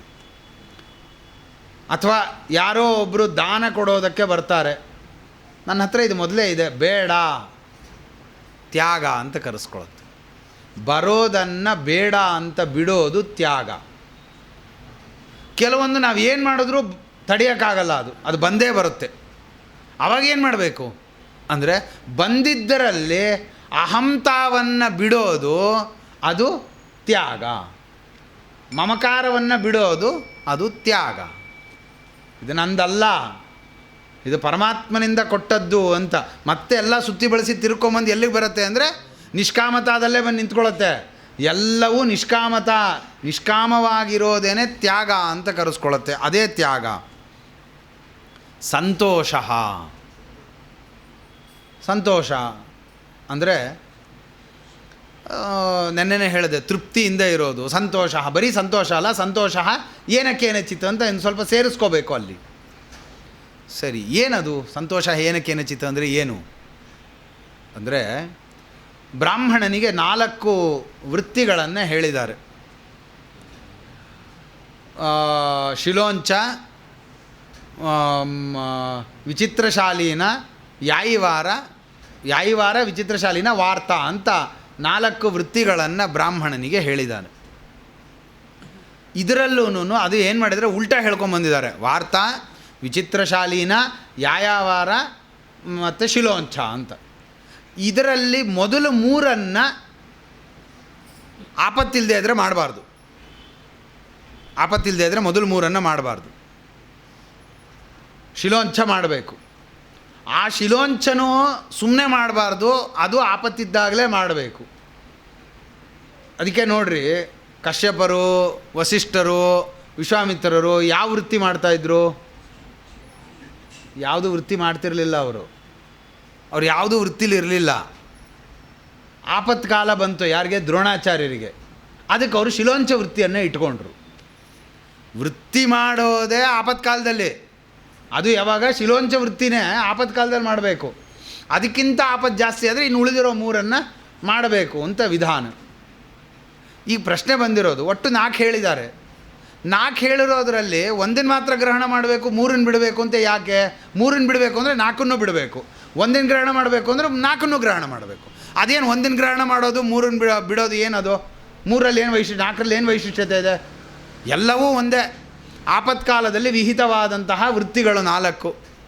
ಇದರಲ್ಲಿ 1 ತೊಗೊಳ್ಳೋದೇನು, 3 ಬಿಡೋದೇನು ಅಂತ ಪ್ರಶ್ನೆ ಮಾಡಿಕೊಂಡು ಅದಕ್ಕೆ ಉತ್ತರ ಕೊಡ್ತಾರೆ. ಅದ್ರದ್ದು ಏನು ಅಭಿಪ್ರಾಯ? 1 ತೊಗೊಳ್ರಿ 3 ಬಿಡ್ರಿ ಅಂತ ಎಲ್ಲ ಹೇಳ್ತಾ ಇಲ್ಲ. ಅಲ್ಲಿ ನಂಬರಲ್ಲ ಇಂಪಾರ್ಟೆಂಟು. ಅಲ್ಲಿ ಹೇಳ್ತಿರೋದೇನು ಅಂತಂದರೆ, ನೀವು ಯಾವ್ದಾರು ವೃತ್ತಿ ಮಾಡಿರಿ, ಯಾವ ವೃತ್ತಿ ನಮ್ಮ ದಿನನಿತ್ಯದ ಅನುಷ್ಠಾನಗಳಿಗೆ, ನಮ್ಮ ಅಧ್ಯಯನಕ್ಕೆ, ನಮ್ಮ ಧ್ಯಾನಕ್ಕೆ ಪ್ರತಿಬಂಧಕವಾಗತ್ತೋ ಆ ವೃತ್ತಿಯನ್ನು ಮಾಡಬೇಡ್ರಿ, ಆ ವೃತ್ತಿಯನ್ನು ನಿಲ್ಲಿಸ್ಬಿಡ್ರಿ, ಬೇಡ ಆ ವೃತ್ತಿ. ಈ ವೃತ್ತಿಗಳು 4ರಲ್ಲೂ ಹೇಳಿರೋದು ಈ ವೃತ್ತಿ ಮಾಡು ಅಂತಂದರೆ, ಈಗ ಶಿಲೋಂಚ ವೃತ್ತಿ ಮಾಡು ಅಂತಂದರೆ ಬೆಳಗ್ಗೆಯಿಂದ ರಾತ್ರಿ ತನಕ ಹೋಗಿ ಕಲೆಕ್ಟ್ ಮಾಡ್ಕೊಂಬರೋದು ಅಂತ ಅರ್ಥ ಅಲ್ಲ. ಅದಕ್ಕೊಂದು ಟೈಮ್ ಹೇಳಿದ್ದಾರೆ, 10 ಗಂಟೆ ಅಷ್ಟೊತ್ತಿಗೆ ಹೋಗಬೇಕು. 10 ಗಂಟೆ ಆ ಟೈಮ್ ಸುಮಾರಾಗಿ ಹೇಳ್ತಾರೆ, ರಫ್ಲಿ 10 ಗಂಟೆ ಅಂತ ಸುಮ್ಮನೆ ಹೇಳ್ತಾ ಇರೋದು. ಆ ಟೈಮಲ್ಲಿ ಹೋಗಬೇಕು. ವ್ಯವಹಾರದ ಕಾಲ ಅಂತ ಇಟ್ಟಿದ್ದಾರೆ ಅದನ್ನು, ವ್ಯವಹಾರದ ವೇಳೆ ಅಂತ. ಯಾವಾಗ ವ್ಯವಹಾರ ಶುರು ಮಾಡಬೇಕು ನಾವು ದಿನದಲ್ಲಿ ಅಂತ, ಬೆಳಗ್ಗೆಯಿಂದ ಶುರು ಮಾಡಬಾರ್ದಂತೆ ವ್ಯವಹಾರನ. ಬೆಳಗ್ಗೆ ಎಲ್ಲ ಸ್ನಾನ, ಸಂಧ್ಯಾವಂದನೆ, ಜಪ, ಪಾಠ, ಪ್ರವಚನ ಇದೆಲ್ಲ ಮುಗಿಸ್ಕೊಂಡು 10 ಗಂಟೆ ಅಷ್ಟೊತ್ತಿಗೆ ವ್ಯವಹಾರಕ್ಕೆ ಯೋಚನೆ. ಎಷ್ಟೋ ತನಕ ಅಂತಂದರೆ 1 ತಾಸು ಟೈಮ್ ಕೊಟ್ಟಿದ್ದಾರೆ. ಅಷ್ಟರೊಳಗಡೆ ವ್ಯವಹಾರ ಮುಗಿಸಿ ಬರಬೇಕು ಮನೆಯೊಳಗೆ ವಾಪಸ್. ಅಷ್ಟೇ ವ್ಯವಹಾರ ಕಾಲ ಇರೋದು. ಅದರಿಂದ ಶಿಲೋಂಚ ವೃತ್ತಿ ನೀವೇನು ಸಂಗ್ರಹ ಮಾಡ್ತೀರೋ ಅಷ್ಟರಲ್ಲಿ ಮಾಡ್ಕೊಂಡು ಮುಗಿಸ್ಕೊಂಡು ಬರಬೇಕು. ಇದನ್ನು ಬಿಟ್ಟು ಬೆಳಗ್ಗೆ ಹೋದ ಅಂತಂದರೆ ರಾತ್ರಿ ತನಕ ದುಡಿ ದುಡಿ ದುಡಿ ದುಡಿ. ಯಾವಾಗ ಅನುಷ್ಠಾನ, ಯಾವಾಗ ಓದೋದು, ಯಾವಾಗ ಅವನು ಜಪ ಮಾಡೋದು, ಯಾವಾಗ ಸಾಧನೆ ಮಾಡೋದು, ಯಾವಾಗ ಧ್ಯಾನ ಮಾಡೋದು? ಈ 4 ವೃತ್ತಿನೇ ತೊಂದರೆ ಆಗೋ ಥರ ಮಾಡ್ಕೋಬೇಡ ಅಂತಂತ ಇದ್ದಾರೆ. ಈಗ ನಾವು ಮಾಡ್ತಾ ಇರೋ ವೃತ್ತಿಗಳಂತೂ ಇಲ್ಲಿ ಸೇರಿಸೇ ಇಲ್ಲ. ಅದು ಪರಮ ನಿಷಿದ್ಧ. ಮುಂದೆ ಅದನ್ನೇ ಹೇಳ್ತಾರೆ, ನಶ್ವವೃತ್ತಿಯ ಕಥಂಚನ ಅಂತ. ಸ್ವವೃತ್ತಿ ಮಾಡಬೇಡ್ರಿ ಅಂತ ಪರಮ ನಿಷಿದ್ಧ ಬೈದಿಟ್ಟಿದ್ದಾರೆ ಸ್ವವೃತ್ತಿ ಅಂತಂದರೆ. ಇನ್ನು ಈ ವೃತ್ತಿಗಳನ್ನೇನೇ ಅದು ಆಪತ್ತಿದ್ದಾಗ ನಮ್ಮ ಯಾವುದು ಮುಖ್ಯ, ನಾವು ಅಂದರೆ ಏನು ಹೇಳ್ದಂಗಾಯ್ತು, ಅಭಿಪ್ರಾಯ ಏನು ಅಂತಂದರೆ ವೃತ್ತಿ ಯಾವುದಕ್ಕೆ? ಬರೀ ಸಪೋರ್ಟ್ಗಷ್ಟೇ. ವೃತ್ತಿ ಬರೀ ಸಪೋರ್ಟ್ಗೆ, ಅದೇ ಮುಖ್ಯ ಆಗಬಾರ್ದು. ಅದನ್ನು ಇಲ್ಲಿ ಹೇಳ್ತಾ ಇರೋದು. ಸಂತೋಷ ಏನಕೇನ ಚಿತ್. ಅದು ಏನು ಸಿಗತ್ತೋ ಅಷ್ಟೊತ್ತು, ಎಷ್ಟೊತ್ತು ಹೇಳಿದೆ, ಇಷ್ಟೊತ್ತರಲ್ಲಿ ನೀವೇನೋ ಮಾಡ್ರಪ್ಪ ಅಂತ ಹೇಳಿದಾರಲ್ಲ, ಇಷ್ಟೊತ್ತಲ್ಲಿ ನಮಗೆ ಏನು ಸಿಗತ್ತೋ ಅಷ್ಟರಲ್ಲಿ ಸಂತೋಷವಾಗಿ ಇರೋದೇನೇನೆ, ಅದನ್ನು ಮಾಡೋದೇನೇನೆ ಪರಮಾತ್ಮನ ಪ್ರೀತಿಗೆ ಕಾರಣವಾಗೋದು. ಇದು ಹೀಗೆ ಮಾಡಬೇಕಾದ ಕ್ರಮ. ಆದ್ದರಿಂದ ವೃತ್ತಿಗೋಸ್ಕರವಾಗಿ ನಾವು ಬದುಕಿರಬಾರ್ದು. ಈಗ ಹಾಗೆ ಆಗೋಗಿದೆ. ನಾವು ಯಾಕೆ ಬದುಕಿದ್ದೀವಿ ಅಂದರೆ ವೃತ್ತಿಗೋಸ್ಕರ ಬದುಕಿದ್ದೀವಿ. ನಾವು ಕೆಲಸ ಮಾಡಲಿಕ್ಕೋಸ್ಕರ ಬದುಕಿದ್ದೀವಿ. ಕೆಲಸ ಮಾಡಲಿಕ್ಕೋಸ್ಕರ ಅಲ್ಲ ನಾವು ಬದುಕಿರೋದು. ನಾವು ಬದುಕಕ್ಕೆ, ನಮ್ಮ ಧ್ಯಾನಾದಿಗಳಿಗೆ ದೇಹಧಾರಣೆ ಮಾಡ್ಕೊಳ್ಳೋದಕ್ಕೆ ವೃತ್ತಿ ಬೇಕಾಗಿರೋದು ಅಷ್ಟೇ ನಮಗೆ.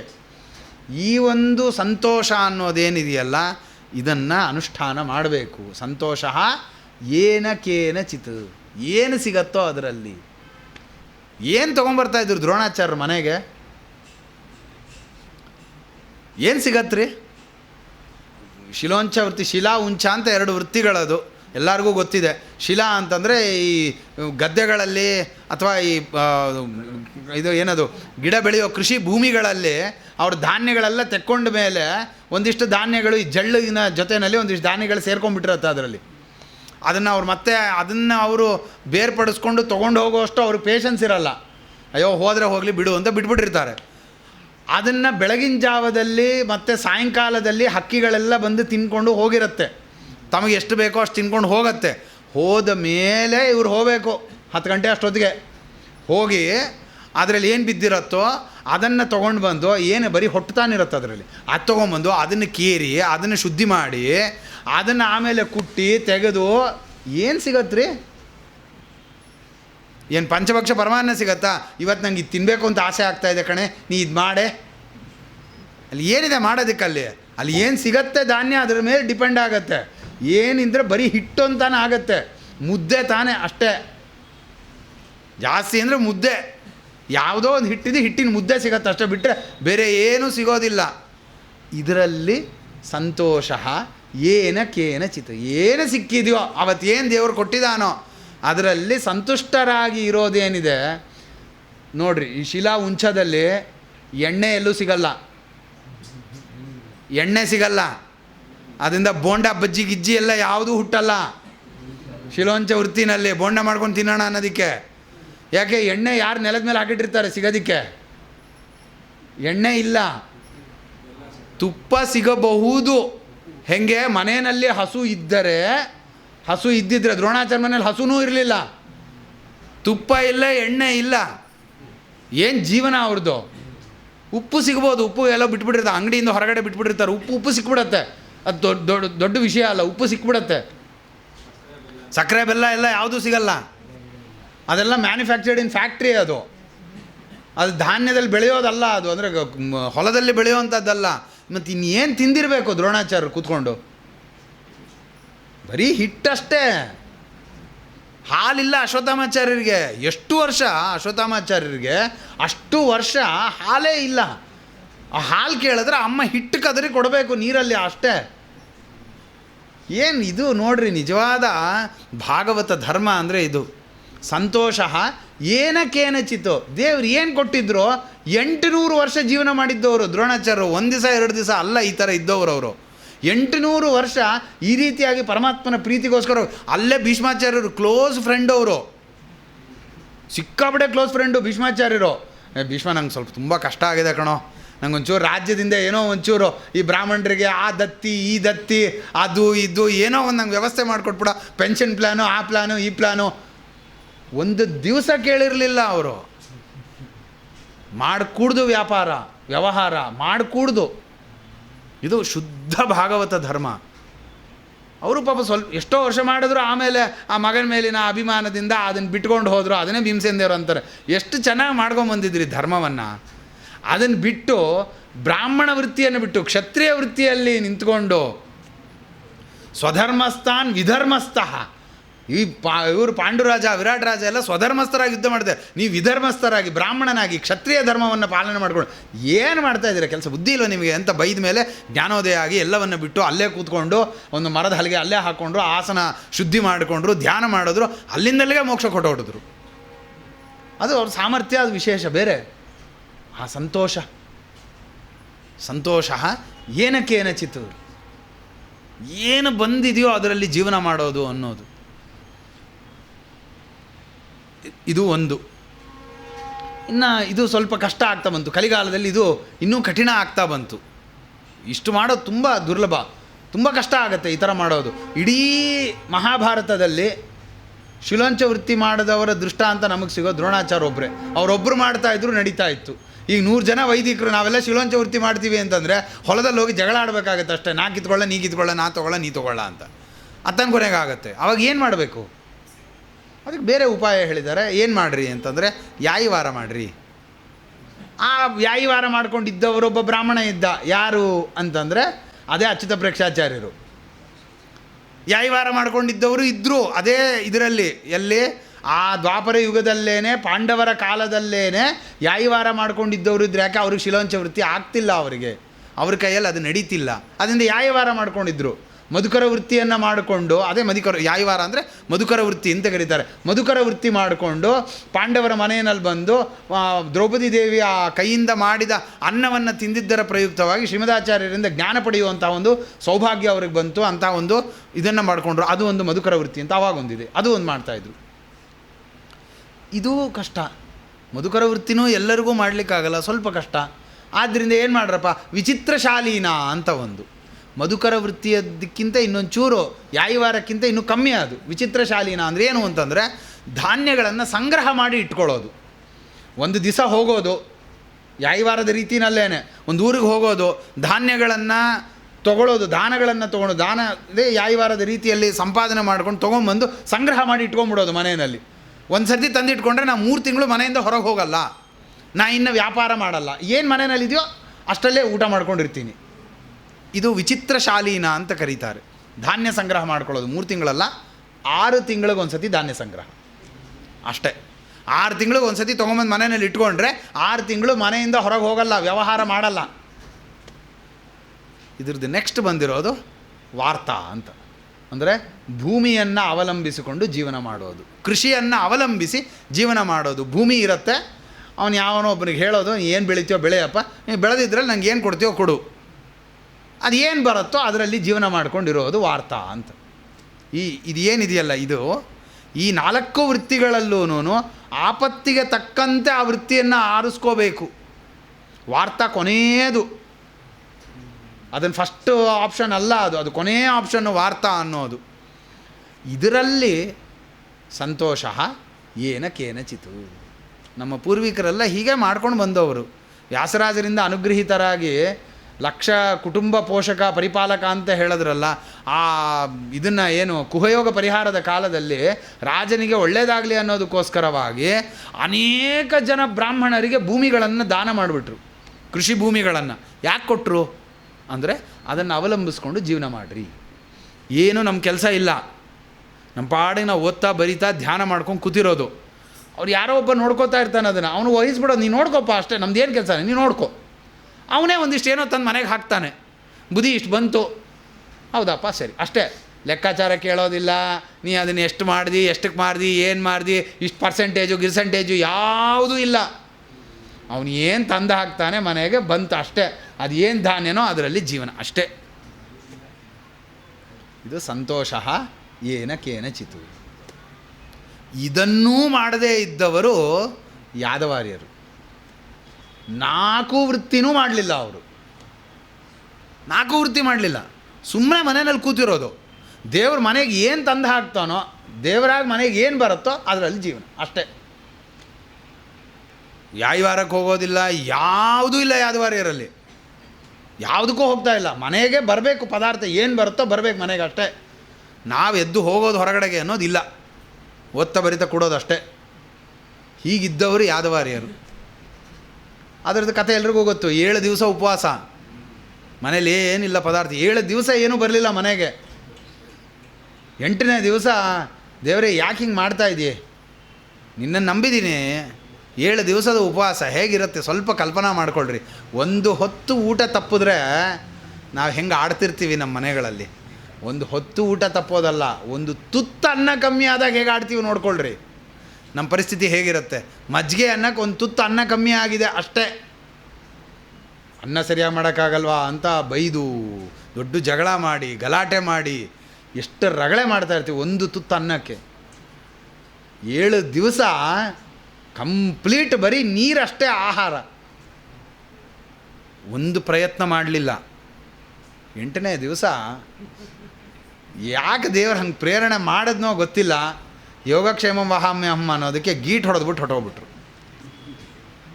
ನಾನೇ ಪ್ರಯತ್ನ ಮಾಡಬೇಕಲ್ವಾ, ನಾ ಪ್ರಯತ್ನ ಮಾಡಿ ನನ್ನ ಸಂಪಾದನೆ ನಾ ಮಾಡಿಕೊಂಡು ನಾ ತಿನ್ನಬೇಕಲ್ವ, ನೀ ನನ್ನ ನೋಡ್ಕೊಳ್ಳೋದಿಲ್ಲ ಅಲ್ವಾ, ಅಂದಮೇಲೆ ಯೋಗಕ್ಷೇಮ ವಹಾಮ್ಯಹಂ ಯಾಕೆ ಬೇಕು, ಬೇಡ. ಗೀಟ್ ಹೊಡೆದು ಎದ್ದು ಹೋಗ್ಬಿಟ್ರು.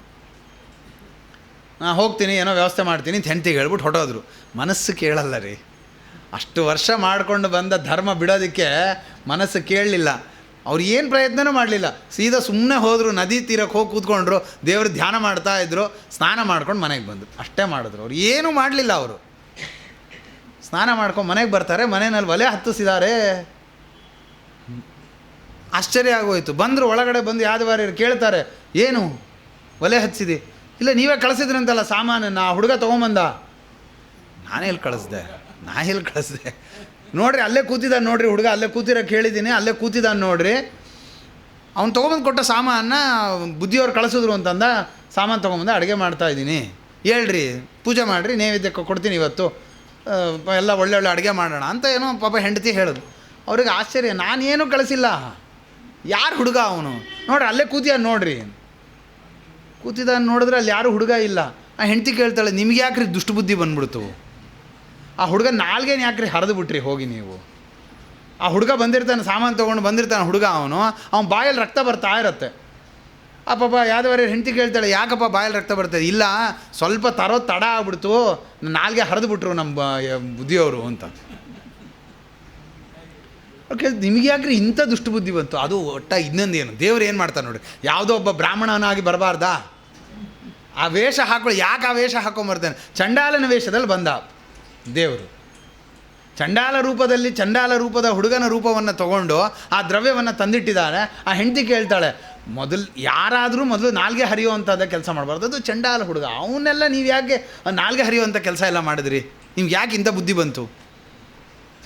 ಯಾದವಾರ್ಯರಿಗೆ ಅರ್ಥ ಆಯಿತು, ನಾನು ಯಾವುದು ಮಾಡಿಲ್ಲ, ನಾನು ಏನು ಮಾಡಿಲ್ಲದೆ ಇದ್ದಾಗಿದ್ದು ಇದು ನಡೀತಾ ಇದೆ ಅಂತಂದರು. ದೇವ್ರ ಮುಂದೆ ಬಂದರು, ಸಾಷ್ಟಾಂಗ ನಮಸ್ಕಾರ ಮಾಡಿದ್ರು. ಸ್ವಾಮಿ, ನನ್ನದು ಅಪರಾಧ ಆಯಿತು, ಕ್ಷಮಾ ಮಾಡು ಸ್ವಾಮಿ, ಎಂಥ ಘೋರ ಕೆಲಸ ಮಾಡಿದೆ ನಾನು. ಯೋಗಕ್ಷೇಮಂ ವಹಾಮ್ಯಹಂ ಅನ್ನೋದು ದೇವರ ವಾಕ್ಯ, ಅದು ದೇವರ ನಾಲಿಗೆ. ನಾನು ನೋಡ್ಕೋತಾ ಇದ್ದೀನಿ ಅಂತ ದೇವರು ವಿಶ್ವಾಸ ಕೊಟ್ಟಿದ್ದಾಗ ಅದನ್ನು ನಾನು ಹೊಡೆದಾಕಿದ್ದು ಮಹಾ ಅಪರಾಧ ಆಯಿತು ಸ್ವಾಮಿ, ಕ್ಷಮಾ ಮಾಡು ಅಂತಂದರು. ಆಮೇಲಿಂದ ಮತ್ತೆ ಅದನ್ನು ತೆಗೆದು ಅಳಿಸಿ ಅಂಡರ್ಲೈನ್ ಮಾಡಿದ್ರು. ಇಲ್ಲ, ನೀನು ನೋಡ್ಕೋತೀಯ ಸ್ವಾಮಿ, ಖಂಡಿತ ನೀನು ನೋಡ್ಕೋತೀಯ ಅಂತ ನಿಶ್ಚಯ ಮಾಡಿ ಇದು ಖಂಡಿತ ಅಂತ ಸ್ಥಾಪನೆ ಮಾಡಿದವರು ಯಾದವಾರ್ಯರು. ಅವ್ರು ಯಾವ ವೃತ್ತಿಗೂ ಹೋಗಲಿಲ್ಲ. ಸಂತೋಷ ಏನ ಕೇನಚಿತ್. ನಾವು ಸುಮ್ಮನೆ ಜ್ಞಾನಿಗಳ ಕಥೆಯನ್ನು ಕೇಳೋದಲ್ಲ, ಅವರು ಮಾಡಿದ ಧರ್ಮಾನುಷ್ಠಾನ, ನಡೆಸಿದ ಧರ್ಮದ ಒಂದು ದೀಕ್ಷಾವನ್ನು ನಾವು ನೋಡಿ ನಾವು ಕಲ್ತ್ಕೋಬೇಕು. ಅದರಿಂದ ಸುಮ್ಮನೆ ಕೇಳೋಕ್ಕೆ ಚೆನ್ನಾಗಿರುತ್ತೆ, ಹೇಳೋರು ತುಂಬ ಚೆನ್ನಾಗಿ ಹೇಳಿದ್ದಾರೆ, ಇವ್ರಕಿನ್ನ ಅವ್ರು ತುಂಬ ಚೆನ್ನಾಗಿ ಹೇಳಿದರು, ಸರಿ ಆಯಿತು. ನಾವೇನು ತೊಗೊಂಡ್ವಿ ಅದರಿಂದ? ನಾವೇನು ದೀಕ್ಷಾ ಕಲ್ತ್ಕೊಂಡ್ವಿ? ನಾವೇನು ಧರ್ಮಾನುಷ್ಠಾನ ಮಾಡ್ತಾಯಿದ್ದೀವಿ? ಸಂತೋಷ ಏನಕ್ಕೇನಿಚಿತ್ತು. ಯಾವುದಾದ್ರೂ ಒಂದು ಧರ್ಮ ನಾವು ಮುಂದುವರೆದ್ವಾ, ಹಿಂದಕ್ಕಿಂತ ಮುಂದೆ ಬಂದ್ವಾ? ಇದು ಬೇಡ ನನಗೆ, ಸಾಕು ಬಿಡೋಣ, ಇದು ನಿಲ್ಲಿಸೋಣ ಬರ್ತಾ ಇದೆಯಾ ನಮ್ಮ ಮನಸ್ಸಿಗೆ? ಆವಾಗ ಶ್ರವಣ ಅನ್ನೋದು ಫಲಕಾರಿಯಾಗಿದೆ ಅಂತ ಅರ್ಥ. ಯಾದವಾರ್ಯರ ಕಥೆ ಆಗಿರಲಿ, ಯಾರ ಜ್ಞಾನಿಗಳ ಕಥೆ ಆಗಿರಲಿ, ಕೇಳಿದ್ದು ನಮಗೆ ಅದು ಫಲಿಸ್ತಾ ಇದೆ ಅಂತಂದರೆ ಯಾವಾಗ ಅಂತಂದರೆ ನಮ್ಮ 1% ಆದರೂ ಬೇಡ, 0.001% ವೈರಾಗ್ಯ ಮುಂಚಿಂದಿದ್ದಕ್ಕಿಂತ ಜಾಸ್ತಿ ಆದರೆ ಶ್ರವಣ ಸಾರ್ಥಕ. ಸಂತೋಷ ಏನ ಕೇನಚಿತ್. ಇದಕ್ಕೆ ಬೇಕಾಗಿರೋದು ಯಾವುದು? ಆರ್ಜವಂ, ರುಜುತ್ವ. ಅಂದರೆ ಕಾಯ ವಾಚ ಮನಸ ಏಕಪ್ರಕಾರವಾಗಿ ಇರೋದು, ಒಂದೇ ಥರ ಇರೋದು. ಏನು ಕಾಯ ವಾಚ ಮನಸ ಒಂದೇ ಥರ ಇರೋದು ಅಂದರೆ ಏನು ಬಾಯಲ್ಲಿ ಏನು ಹೇಳ್ತೀವೋ ಅದನ್ನು ಮನಸ್ಸಲ್ಲಿ, ಅಥವಾ ಮನಸ್ಸಲ್ಲಿ ಏನಿರುತ್ತೋ ಅದನ್ನು ಬಾಯಲ್ಲಿ ಹೇಳಬೇಕು, ಬಾಯಲ್ಲಿ ಏನು ಹೇಳ್ತೀವೋ ಅದನ್ನು ಕೈಯಿಂದ ನಮ್ಮ ಶರೀರಗಳಿಂದ ವ್ಯಾಪಾರವನ್ನು ಮಾಡಬೇಕು. ಇಷ್ಟೇ ತಾನ್ರಿ? ಹೌದು, ಇಷ್ಟೇ. ಆದರೆ ಇದರಲ್ಲಿ ನಾವೇನು ಮಾಡ್ತಾಯಿದ್ದೀವಿ? ಸಂಕಲ್ಪ ಮಾಡ್ತೀವಿ. ಏನಂತ? ಭಗವತ್ ಪ್ರೇರಣೆಯ ಭಗವತ್ ಪ್ರೀತ್ಯರ್ಥಂ ಅಂತ ಸಂಕಲ್ಪ ಬಾಯಲ್ಲಿ ಹೇಳ್ತಾ ಇದ್ದೀವಿ. ಮನಸ್ಸಲ್ಲಿ ಏನು ಕೂತಿದೆ? ದೇವ್ರು ನಂಗೆ ಅದು ಕೊಡಲಿ, ದೇವ್ರು ನಂಗೆ ಇದು ಕೊಡಲಿ. ಮನಸ್ಸಲ್ಲಿ ಒಂದು ಆಸೆ, ಬಾಯಲ್ಲಿ ಹೇಳೋದು ಭಗವತ್ ಪ್ರೇರಣೆಯ ಭಗವತ್ ಪ್ರೀತ್ಯರ್ಥಂ ಅಂತ. ಬ್ರಾಹ್ಮಣ ಸಮಾರಾಧನೆ, ಬ್ರಾಹ್ಮಣ ಸುವಾಸಿನಿ ಸಮಾರಾಧನ ಅಹಂಕರಿಷ್ಯೆ ಅಂತ. ಅಲ್ಲಿ ಒಬ್ಬ ಬ್ರಾಹ್ಮಣ ಸುವಾಸಿನಿ ಇರ್ತಾನೆ, ಮಿಕ್ನಾದವರೆಲ್ಲ ಬೇರೆಯವ್ರ ತಂದು ಕೂತಿರ್ತಾರೆ. ಏನು ಬ್ರಾಹ್ಮಣ ಸುವಾಸಿನಿ ಸಮಾರಾಧನೆ ಎಲ್ಲ ಆಗ್ತಿದೆ? ಇದು ಬಾಯಲ್ಲಿ ಹೇಳೋದೊಂದು, ಹೊರಗಡೆ ಮಾಡೋದೊಂದು. ಏನು ಮಾಡ್ತಾಯಿದ್ದೀವಿ? ಇದೇ ಆರ್ಜವತ ಅನ್ನೋದು. ನಿಷ್ಕಾಮತ ಎಲ್ಲೋದ್ರೂ ಮತ್ತೆ ಅಲ್ಲಿಗೆ ಬರುತ್ತೆ. ಭಾಗವತ ಪ್ರಧಾನವಾಗಿ ಹೇಳೋದೇ ಅದನ್ನು. ಕಾಮವರ್ಜನೆ ಪ್ರಧಾನ ನೋಡ್ರಿ. ನಮ್ಮ ಸಾಧನೆ, ಮೋಕ್ಷ ಸಾಧನೆಗೆ ಬಹಳ ಮುಖ್ಯವಾಗಿರೋದೇನೇನೆ ಕಾಮವರ್ಜನೆ. ಅದು ಬಿಡಬೇಕು. ಆ ಮನಸ್ಸಿನಿಂದ ಬಿಟ್ಟಾಗ ಏನಾಗುತ್ತೆ? ನಾವು ಬಾಯಲ್ಲಿ ಹೇಳ್ತಾ ಇರೋದು, ಮನಸ್ಸಲ್ಲಿರೋದು, ಹೊರಗಡೆ ಮಾಡೋದು ಎಲ್ಲವೂ ಒಂದೇ ಆಗುತ್ತೆ. ಬ್ರಾಹ್ಮಣ ಸುವಾಸನಿ ಸಮಾರಾಧನ ಅಹಂಕರಿಷ್ಯ ಸಂಕಲ್ಪ ಮಾಡ್ತಾಯಿದ್ದೀವಿ. ಅಲ್ಲಿ ಬ್ರಾಹ್ಮಣ ಅಂತಂದರೆ ಯಾರು? ಪರಮಾತ್ಮ ತಾನ್ರಿ. 36,000 ಪುರುಷ ರೂಪ, 36,000 ಸ್ತ್ರೀ ರೂಪ, ಅದು ಎಲ್ಲರಲ್ಲೂ ಇದ್ದಾನೆ. ಆ ಬ್ರಾಹ್ಮಣ ಸುವಾಸನಿ ಅವರ ಸಮಾರಾಧನೆ ಮಾಡ್ತಾಯಿದ್ದೀವಿ ಅಂತ ಮನಸ್ಸಲ್ಲಿ ಆಲೋಚನೆ ಮಾಡಿಕೊಂಡು ಬಾಯಲ್ಲಿ ಹೇಳಿ ಅದನ್ನು ಕಾರ್ಯಗತ ಮಾಡಿದರೆ ಕಾಯ ವಾಚ ಮನಸ ಒಂದೇ ಆಯಿತು. ಬ್ರಾಹ್ಮಣರು ಬಿಟ್ಟು ಬೇರೆಯವ್ರಿಗೆ ಊಟಕ್ಕೆ ಹಾಕಬಾರ್ದು ಅಂತ ಎಲ್ಲೂ ನಿಯಮ ಇಲ್ಲ. ಎಲ್ಲರಿಗೂ ಹರಿಪ್ರಸಾದ ಸಿಗಬೇಕು, ಎಲ್ಲರಿಗೂ ಕೊಡಬೇಕು. ಅದನ್ನೇ ಮುಂದೆ ಇಲ್ಲೇ ಹೇಳ್ತಾರೆ, ಅನ್ನದ್ಯಾದೇಹೇ ಸಂವಿಭಾಗ. ಅನ್ನಾದಿಗಳನ್ನು ಸಂವಿಭಾಗ, ಚೆನ್ನಾಗಿ ವಿಭಾಗ ಮಾಡಬೇಕಂತೆ. ಎಲ್ಲರಿಗೂ, ಬಂದ ಅತಿಥಿಗಳಿಗೆ, ಮನೆ ಮಂದಿಗಳಿಗೆ, ನಮ್ಮನ್ನು ಅವಲಂಬಿಸಿರುವವರಿಗೆ, ನಮ್ಮನೇಲಿ ಕೆಲಸ ಮಾಡುವವರು ಯಾರಿರ್ತಾರೆ ನಮ್ಮನ್ನು ಅವಲಂಬಿಸಿರುವವರಿಗೆ, ಪ್ರಾಣಿಗಳಿಗೆ, ಪಕ್ಷಿಗಳಿಗೆ, ಕ್ರಿಮಿ ಕೀಟಗಳಿಗೆ ಎಲ್ಲವಕ್ಕೂ ಅನ್ನ ವಿಭಾಗ ಮಾಡಬೇಕಂತೆ. ಅನ್ನದ್ಯಾದೇಹೇ ಸಂವಿಭಾಗ. ಮತ್ತೇನು? ಭೂತೇಭ್ಯಶ್ಚ ಯಥಾ ಅರ್ಹತಃ. ಅಲ್ಲೊಂದು ಹಾಕಿದ್ದಾರೆ ಕಂಡೀಷನ್ನು. ಎಲ್ಲರಿಗೆ ಅನ್ನ ಕೊಡಬೇಕು. ತಾವತ್ತ ಅವ್ರನ್ನ ಫಸ್ಟ್ ಕರ್ಕೊಂಬಂದು ಕೂಡಿಸ್ಬೇಕು ಅಂತ ಅರ್ಥ ಅಲ್ಲ, ಅಥವಾ ಸಹಪಂಕ್ತಿ ಅಂತ ಅರ್ಥ ಅಲ್ಲ. ಯಾರ್ಯಾರಿಗೆ ಯಾವ್ಯಾವ ಕಾಲದಲ್ಲಿ ಹೇಗೆ ಹೇಗೆ ಪರಮಾತ್ಮನ ಪ್ರಸಾದವನ್ನು ಸಿಗಿಸ್ಬೇಕೋ ಅವರವರಿಗೆ ಹಾಗಾಗೆ ಆ ಪ್ರಸಾದವನ್ನು ಸಿಗುವಂತೆ ಮಾಡೋದೇನಿದೆಯಲ್ಲ, ಇದು ಅನ್ನದ್ಯಾದೇಹೇ ಸಂವಿಭಾಗ. ಅದರಿಂದ ಇದು ಬೇಕು. ಆರ್ಜವತದಲ್ಲಿ ಇದೂ ಒಂದು ಸೇರಿಕೊಂಡಿದೆ. ಅದರಿಂದ ಕಾಯವಾಚ ಮನಸ ಒಂದೇ ಥರ ಇರೋದು, ಇದು ಆರ್ಜವತ. ಅದು ಬೇಕು. ಸ್ವಾಧ್ಯಾಯ, ಅಧ್ಯಯನ ಮಾಡಬೇಕು, ನಿರಂತರ ಓದ್ತಾ ಇರಬೇಕು. ಅಧ್ಯಯನ ಮಾಡೋದು ಅಂತಂದರೆ ಗುರುಗಳ ಹತ್ರ ಹೋಗಿ ಪರಮಾತ್ಮನ ತತ್ವಜ್ಞಾನವನ್ನು ಕೇಳಿ ನಾವು ಪುನಃ ಉಚ್ಚಾರಣೆ ಮಾಡಿ ಅದನ್ನು ಮನನ ಮಾಡಿ ಅದನ್ನು ನಿಧಿಧ್ಯಾಸನ ಮಾಡ್ಕೊಳ್ಳೋದು, ಇದೆಲ್ಲವೂ ಸೇರಿಸಿ ಸ್ವಾಧ್ಯಾಯ ಇಷ್ಟನ್ನು ಮಾಡಬೇಕು. ವೇದಾಧ್ಯಯನ ಮಾಡಬೇಕು, ವೇದಾಂತ ಅಧ್ಯಯನ ಮಾಡಬೇಕು, ಎಲ್ಲ ಓದಬೇಕು. ಅಧಿಕಾರ ಅಲ್ಲಿ ಮತ್ತೆ ನೋಡ್ಕೊಳ್ರಿ, ಅಲ್ಲಿ ಎಲ್ರಿಗೂ ಎಲ್ಲ ಅಲ್ಲ, ಯಾರ್ಯಾರಿಗೆ ಯಾವ್ಯಾವ ಅಧಿಕಾರ ಇದೆ ತತ್ತದ ಅಧಿಕಾರ ಪ್ರಯುಕ್ತವಾಗಿ ಅವರವರು ಆ ಕರ್ಮಗಳನ್ನು, ಅಧ್ಯಯನಾದಿಗಳನ್ನು, ಶ್ರವಣಾದಿಗಳನ್ನು ಮಾಡಬೇಕು. ಸಮದೃಕ್ ಎಲ್ಲರಲ್ಲಿ ಪರಮಾತ್ಮ ಇದ್ದಾನೆ ಅಂತ ಎಲ್ಲರೂ ಪರಮಾತ್ಮನ ಅಧಿಷ್ಠಾನ ಅಂತ ಚಿಂತನೆ ಮಾಡೋದು. ಸೇವಾ, ಈ ಸೇವಾ ಅನ್ನೋದು ಸ್ವಲ್ಪ ವಿವಾದಗ್ರಸ್ತವಾದಂಥ ಶಬ್ದ.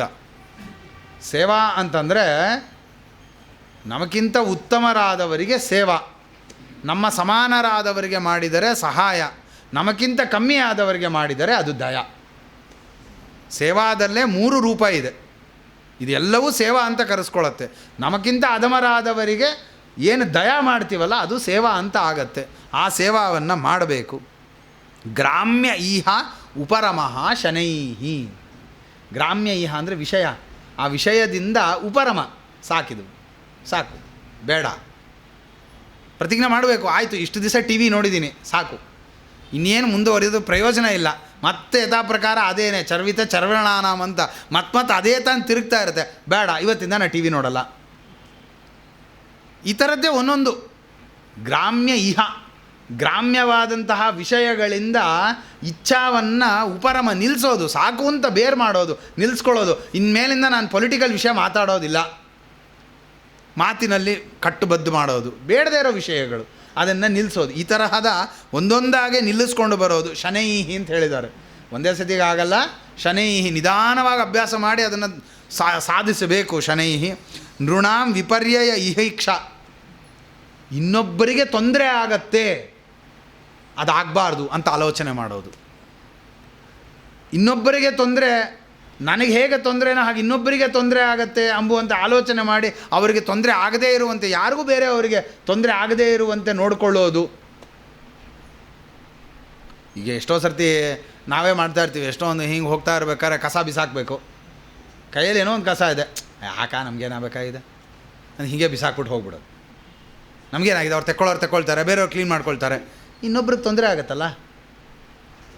ಆ ಆಲೋಚನೆ ನಮಗೆ ಬರಬೇಕು. ಅದೊಂದು ಭಾಗವತ ಧರ್ಮ. ಅದು ಯಾರಾಗಿರಲಿ, ಅವ್ರು ಯಾರು ಅನ್ನೋದು ಲೆಕ್ಕನೇ ಅಲ್ಲ. ಅದು ಯಾರು ಬೇಕಾರಾಗಿರಲಿ, ಅವ್ರಿಗೆ ತೊಂದರೆ ಆಗಬಾರ್ದು ನಮ್ಮಿಂದ. ಆ ತೊಂದರೆ ಆಗದೇ ಇರುವಂತೆ ನಾವು ವ್ಯಾಪಾರ ಮಾಡೋದು ಅದು ವಿಪರ್ಯಯ ಇಹೇಕ್ಷ. ಮೌನಂ, ವ್ಯರ್ಥ ಮಾತಾಡದೇ ಇರೋದು, ವೇಸ್ಟ್ ಮಾತಾಡದೇ ಇರೋದು, ಮತ್ತು ನಿಷಿದ್ಧ ಶಬ್ದಗಳನ್ನು ಆಡದೇ ಇರೋದು, ಅದು ತುಂಬ ಮುಖ್ಯ.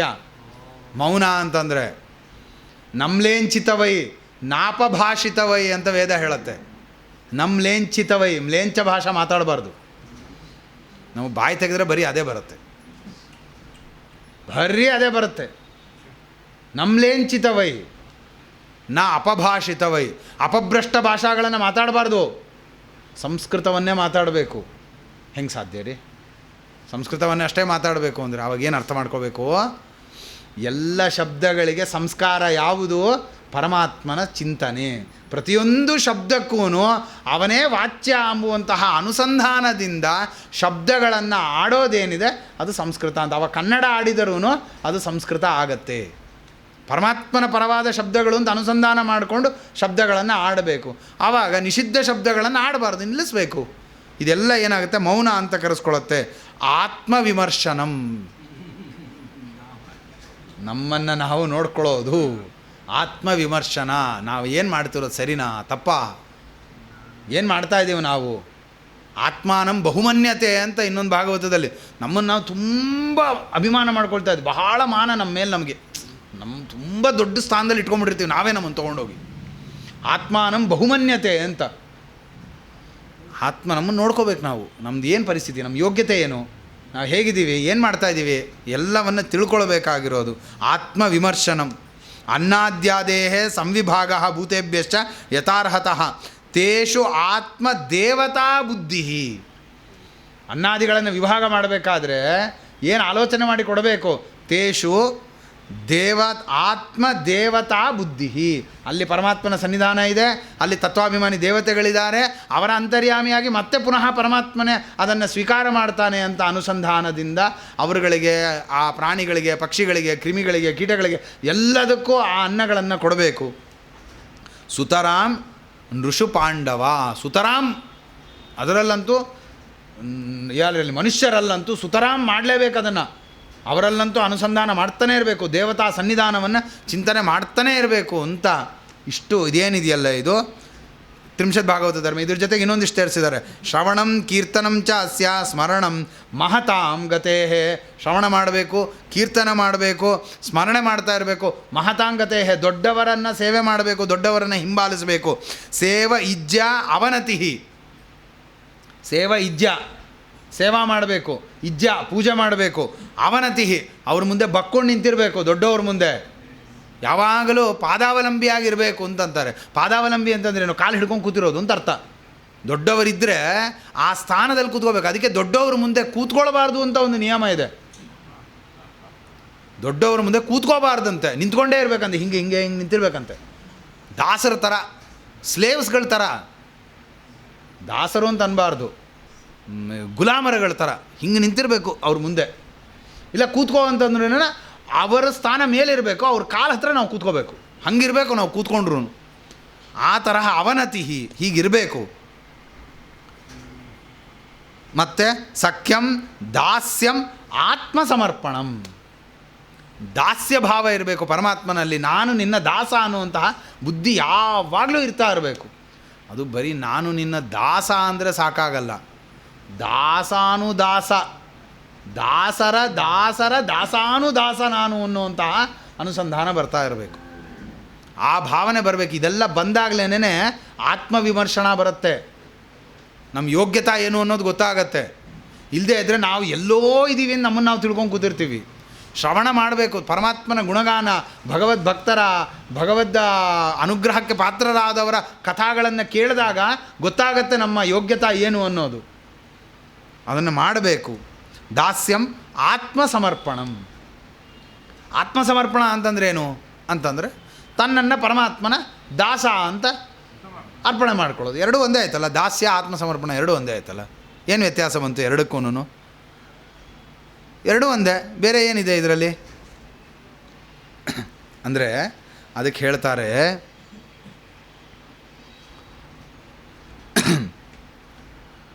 ದಾಸ್ಯ ಅಂತಂದರೆ ಅಂತರ್ಯಾಮಿಯಾದ ಬಿಂಬರೂಪಿ ಪರಮಾತ್ಮನಿಗೆ ದಾಸ ಅಂತ ಚಿಂತನೆ ಮಾಡೋದು ದಾಸ್ಯ.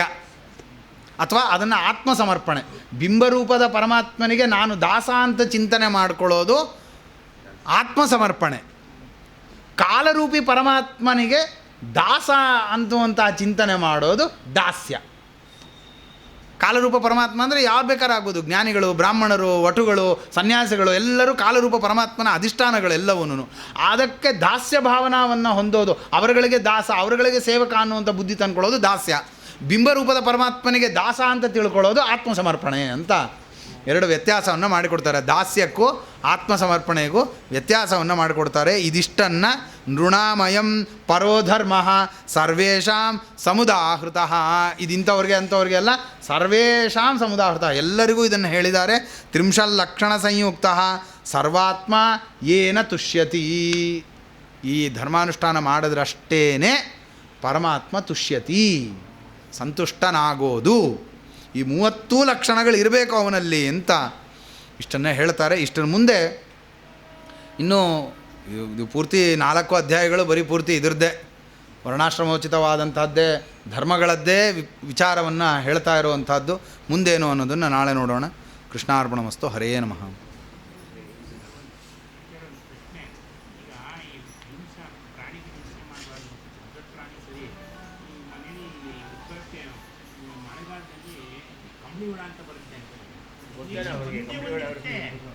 ಎಲ್ಲ ಪೂರ್ತಿ ಸ್ಪ್ರೆಡ್ ಆಗ್ಬಿಡ್ತೇನೆ. ಏನು ಮಾಡೋದು? ಒಂದಕ್ಕೇನೋ ಸಾಯಿಸ್ಬೇಡ, ಹೊರಗೆ ಉಟ್ಕೊಂಡು ಹೊರಗಡೆ ಹಾಕ್ಬೋದು.